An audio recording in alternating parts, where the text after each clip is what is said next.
Hello everyone, welcome to our channel. हम देख रहे थे चैप्टर 13 पीएनएसएस का। लास्ट वीडियो में हमने देखा था कि पुलिस ऑफिसर जब कोई स्टेटमेंट रिकॉर्ड करता है पुलिस स्टेशन में, उस स्टेटमेंट को रिकॉर्ड करने के बाद उसकी क्या एविडेंशियरी वैल्यू रहती है। ये सब हमने देखा था लास्ट वीडियो में। आज की इस वीडियो में हम देखेंगे कि जब भी कोई स्टेटमेंट देता है, कोई भी कन्फेशन करता है, कोई भी पर्सन, किसके सामने? मजिस्ट्रेट के सामने, लेकिन at the stage of investigation उस स्टेटमेंट की क्या वैल्यू रहती है और किस तरीके से स्टेटमेंट और इस कन्फेशन को रिकॉर्ड किया जाता है। तो हम देखेंगे सेक्शन 183 चैप्टर 13 का। सेक्शन 183 जो हमें बताता है कन्फेशन एंड स्टेटमेंट के बारे में। तो कोई भी पर्सन जो कोई स्टेटमेंट दे रहा है या फिर एक्यूज पर्सन जो भी कोई कन्फेशन कर रहा है, कहां पर? पुलिस के सामने नहीं, मजिस्ट्रेट के सामने। किसके सामने? मजिस्ट्रेट के सामने, लेकिन at the stage of investigation. तो यहाँ पर दो टर्म बहुत इंपॉर्टेंट है, वो क्या है? Investigation and magistrate. तो इन्वेस्टिगेशन कौन करता है? पुलिस ऑफिसर करता है। तो हम यहाँ पे मजिस्ट्रेट की क्यों बात कर रहे हैं? हम यहाँ पे मजिस्ट्रेट की बात इसलिए कर रहे हैं क्योंकि हमें ये बात पता है पुलिस के सामने कोई भी स्टेटमेंट अगर दी जाती है तो उसकी कोई वैल्यू नहीं होती इन टर्म्स ऑफ एविडेंस। उसको हम एविडेंस नहीं मानते। इसीलिए पुलिस ऑफिसर क्या करेगा, जब उसे इन्वेस्टिगेशन कर रहा होगा, ये लग रहा है कि ये स्टेटमेंट बहुत इंपॉर्टेंट है या कोई पर्सन जो इंपॉर्टेंट देगा उसको आगे यूज किया जाना चाहिए, तो वो जो है मजिस्ट्रेट से रिक्वेस्ट करेगा कि आप जो है इस वाले स्टेटमेंट को रिकॉर्ड कर लीजिए, हमें इसे आने वाले टाइम में एज एन एविडेंस यूज करना है। तो मजिस्ट्रेट जो है उस स्टेटमेंट को रिकॉर्ड करेंगे। अब बात आती है, क्या ये वो वाले मजिस्ट्रेट होंगे जो इस केस का इंक्वायरी या ट्रायल करेंगे? तो ये जरूरी नहीं है। इट इज नॉट नेसेसरी कि इनके पास ट्रायल या फिर इंक्वायरी की जुरिस्डिक्शन हो भी सकती है और नहीं भी हो सकती।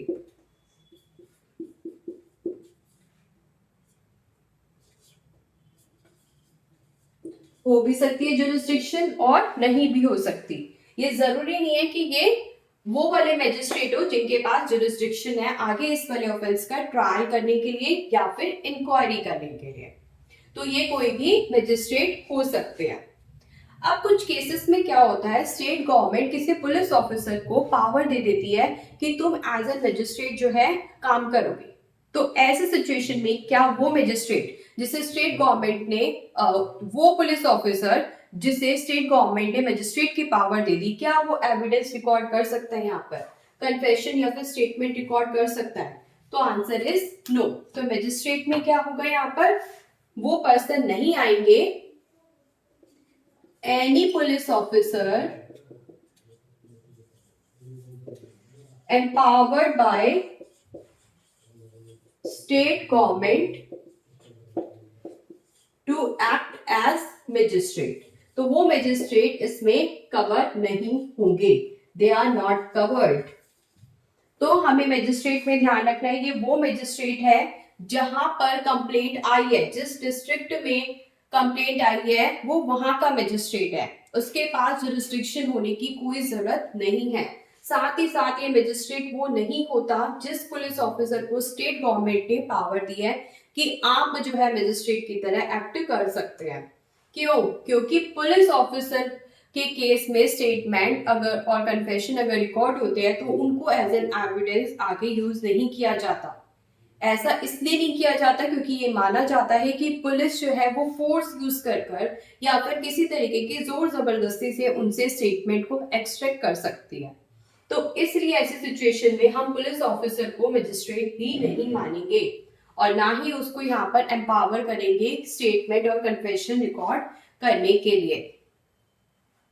तो ये सेक्शन क्या बता रहा है, पुलिस ऑफिसर इन्वेस्टिगेशन कर रही थी, इन्वेस्टिगेशन के टाइम पे उन्हें लगा कि हमें किसी एविडेंस को रिकॉर्ड करना चाहिए और किसी स्टेटमेंट को रिकॉर्ड करना चाहिए और मुझे आने वाले टाइम में इसको एज एन एविडेंस यूज करना है। तो वो पुलिस ऑफिसर मजिस्ट्रेट के पास जाता है और मजिस्ट्रेट जो है आगे सारा का सारा प्रोसीजर कंडक्ट कराता है, मतलब उस स्टेटमेंट को, उस कन्फेशन को रिकॉर्ड करता है।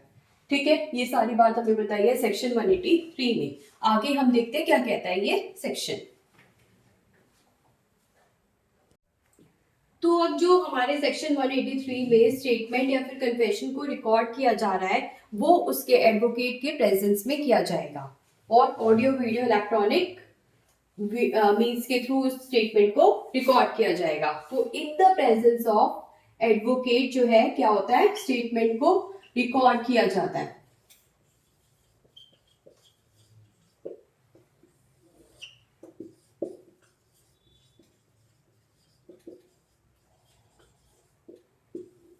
ठीक है, तो मजिस्ट्रेट जब भी स्टेटमेंट को रिकॉर्ड कर रहे हैं या फिर कन्फेशन को रिकॉर्ड कर रहे हैं तो उस टाइम जो है उस पर्सन का एडवोकेट भी प्रेजेंट होगा। अब मजिस्ट्रेट जब ये कन्फेशन रिकॉर्ड करेगा या फिर उसकी स्टेटमेंट रिकॉर्ड करेगा तो वो उसको पहले बताएगा क्या कि हम जो है आप स्टेटमेंट दोगे उसको एज एन एविडेंस आपके अगेंस्ट यूज कर सकते हैं और ये बात भी बताएगा कि आप इस स्टेटमेंट को देने के लिए बाउंड नहीं हो, मतलब ये नेसेसरी नहीं है कि आपको स्टेटमेंट देना ही देना है। तो क्या बातें बताएगा कि वो बाउंड नहीं है इस स्टेटमेंट को देने के लिए, और अगर फिर भी वो देता है अपनी मर्जी से फिर भी वो देता है तो वो उसके अगेंस्ट यूज किया जा सकता है। ये बात मजिस्ट्रेट को बतानी होगी। किसको बताएगा मजिस्ट्रेट? ये बात जो भी बंदा क्या कर रहा है, स्टेटमेंट दे रहा है, उसको ये बात बताएगा।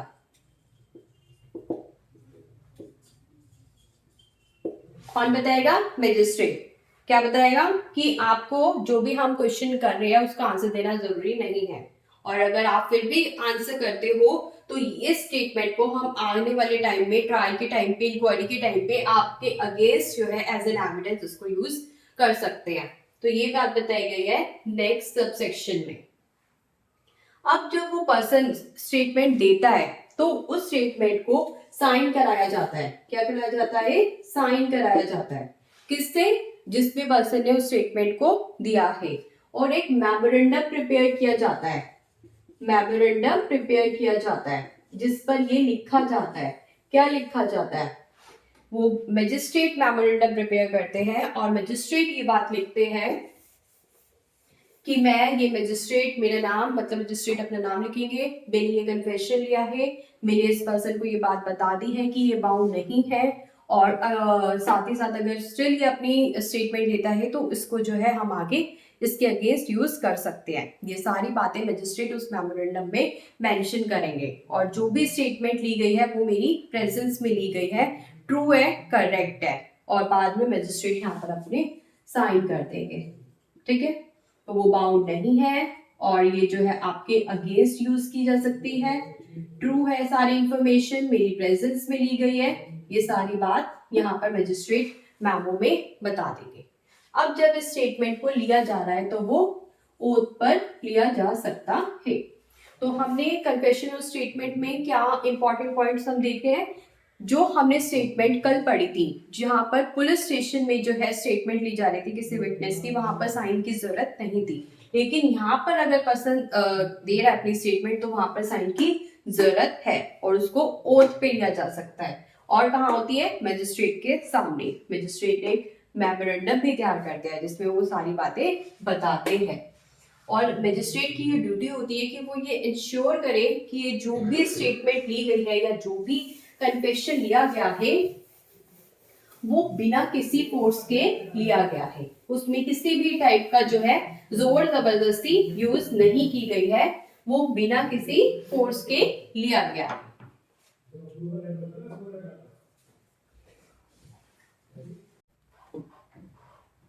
अब हम उस सिचुएशन में देखते हैं जब किसी विमेन के अगेंस्ट बीएनएस के कुछ स्पेसिफाइड सेक्शंस में क्राइम होता है और उस विमेन के स्टेटमेंट या कन्फेशन को रिकॉर्ड किया जाता है। तो जैसे ही ऐसे क्राइम की इंफॉर्मेशन मिलती है तो तभी की तभी पुलिस ऑफिसर को क्या होता है, इन्वेस्टिगेशन स्टार्ट करनी होती है और साथ ही साथ उसकी रिकॉर्ड करनी होती है स्टेटमेंट। तो बीएनएस के कुछ स्पेसिफाइड सेक्शंस है, सेक्शुअल ऑफेंसेस से रिलेटेड, वहां की हम बात कर रहे हैं। तो अब वो विमेन आती है, कहां पर आती है? मजिस्ट्रेट के सामने। और वो कैसी मजिस्ट्रेट होगी? ये फीमेल मजिस्ट्रेट होगी। तो विमेन मजिस्ट्रेट के सामने ही ये अपनी स्टेटमेंट को रिकॉर्ड करवाएगी। लेकिन अगर विमेन मजिस्ट्रेट प्रेजेंट नहीं है तो फिर मेल मजिस्ट्रेट के सामने ये अपनी स्टेटमेंट को रिकॉर्ड कराएंगे, लेकिन यहाँ पर कोई विमेन प्रेजेंट होगी और इस विमेन की स्टेटमेंट को रिकॉर्ड कर लिया जाएगा। तो ये बताया गया है नेक्स्ट सब सेक्शन में कि कोई भी विमेन जिसकी अगेंस्ट बीएनएस के कुछ स्पेसिफाइड सेक्शंस में क्राइम होता है और वो अपनी स्टेटमेंट दे रही है या अपना कन्फेशन जो है दे रही है, तो वो कहाँ होगा? विमेन मजिस्ट्रेट के सामने। अगर नहीं है तो मेल मजिस्ट्रेट के सामने, लेकिन कोई विमेन वहां पर प्रेजेंट होनी चाहिए। तो ये बात थी जब किसी विमेन के अगेंस्ट क्राइम होता है। अब हम देखते हैं जब कोई ऐसा पर्सन है जो फिजिकली या फिर मेंटली, परमानेंटली या फिर टेम्परेरी, परमानेंटली और टेम्परेरी क्या हो गया? डिसेबल्ड हो गया। तो ऐसी सिचुएशन में इस पर्सन का स्टेटमेंट या कन्फेशन रिकॉर्ड होगा, तो हम किसको बुलाएंगे? अभी तक हमने कई बार इस सेक्शन को पढ़ा है कि कोई भी डिसेबल्ड पर्सन का हम स्टेटमेंट लेते हैं पुलिस स्टेशन में या फिर उसकी एफआईआर हम जो है रिकॉर्ड करते हैं, तो हम किसको बुलाते हैं? तो हम बुलाते हैं स्पेशल एजुकेटर या फिर स्पेशल इंटरप्रेटर को। क्यों? ताकि वो उनके एक्शन से समझ सके वो क्या कहने की कोशिश कर रहा है। साथ ही साथ ऐसे का ऐसे सारा प्रोसेस कहाँ होता है? ऑडियो वीडियो इलेक्ट्रॉनिक मीन्स के थ्रू होता है। मतलब हम कैमरे से भी इसकी रिकॉर्डिंग कर सकते हैं।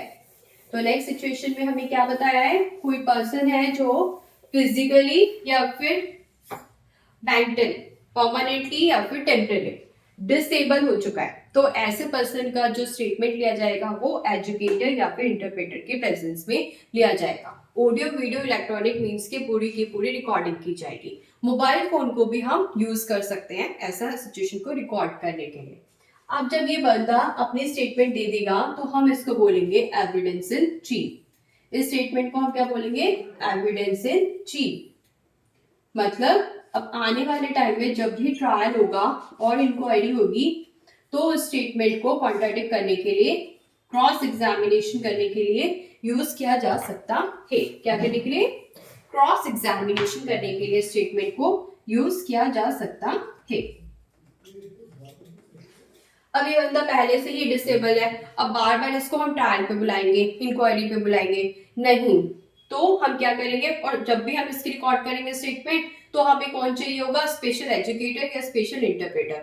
तो हमने एक बार इसकी स्टेटमेंट ले ली और उसको अच्छे से रिकॉर्ड कर लिया। अब आप उसको एविडेंस इन चीफ मानिए और आने वाले टाइम पर, मतलब इंक्वायरी के टाइम पे या ट्रायल के टाइम पर, इस स्टेटमेंट से ही क्रॉस एग्जामिनेशन कर लीजिए, इस पर्सन को बार बार मत बुलाइए।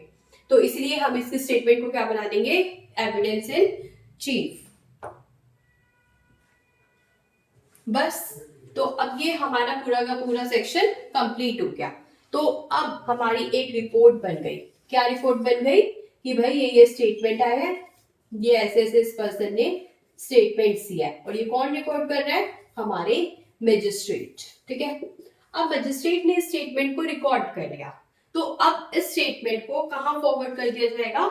दूसरे मजिस्ट्रेट के पास। कौन से मजिस्ट्रेट होंगे? वो वाले मजिस्ट्रेट होंगे जिनके पास इस केस को ट्रायल करने का या फिर इंक्वायरी करने का क्या है? राइट। ट्रायल करने का या फिर इंक्वायरी करने का जुरिस्डिक्शन है, राइट है। उस मजिस्ट्रेट को ये रिपोर्ट, ये रिकॉर्ड भेज दिए जाएंगे, फॉरवर्ड कर दिए जाएंगे। तो ये बात बताई हमारे सेक्शन 183 ने। तो सेक्शन 183 क्या कहता है? इन्वेस्टिगेशन के टाइम पर अगर हमें कोई भी कन्फेशन या फिर स्टेटमेंट रिकॉर्ड करना है, तो हम मजिस्ट्रेट के सामने भी करवा सकते हैं। और हम ऐसा इसलिए करते हैं ताकि आने वाले स्टेजेस पर हम इसको एज एन एविडेंस यूज कर सके। अब एविडेंस जो है मजिस्ट्रेट पहले ही उस बंदे को बता देंगे कि आप कोई भी स्टेटमेंट देने के लिए बाध्य नहीं हो, मतलब बाउंड नहीं हो। और फिर भी अगर आप कोई स्टेटमेंट देते हो तो आने वाले टाइम में हम आपके अगेंस्ट स्टेटमेंट को यूज कर सकते हैं। तो अगर वो पर्सन स्टेटमेंट देता है तो मजिस्ट्रेट उस स्टेटमेंट को रिकॉर्ड करेंगे, उसके साइन कराएंगे और उसको ओथ पे भी ले सकते हैं उसकी स्टेटमेंट को। और फिर हमारे मजिस्ट्रेट एक मेमोरेंडम बनाते हैं और अपने साइन करते हैं। और फिर दो सिचुएशन हमने देखी जहां पर किसी विमेन के अगेंस्ट अगर क्राइम होता है तो क्या प्रोसीजर रहता है। कोई फिजिकली या फिर मेंटली डिसेबल्ड पर्सन है तो उसके टाइम पर स्टेटमेंट रिकॉर्ड करते टाइम क्या प्रोसीजर रहता है। फाइनली एक रिपोर्ट जो तैयार करी है हमारे मजिस्ट्रेट ने वो उस मजिस्ट्रेट को फॉरवर्ड कर दी जाती है जिसके पास जुरिस्डिक्शन होती है इस ऑफेंस को इंक्वायर करने के लिए या फिर ट्रायल करने के लिए। तो ये था कंप्लीट सेक्शन 183। नेक्स्ट वीडियो में हम देखेंगे सेक्शन 184। Thank you.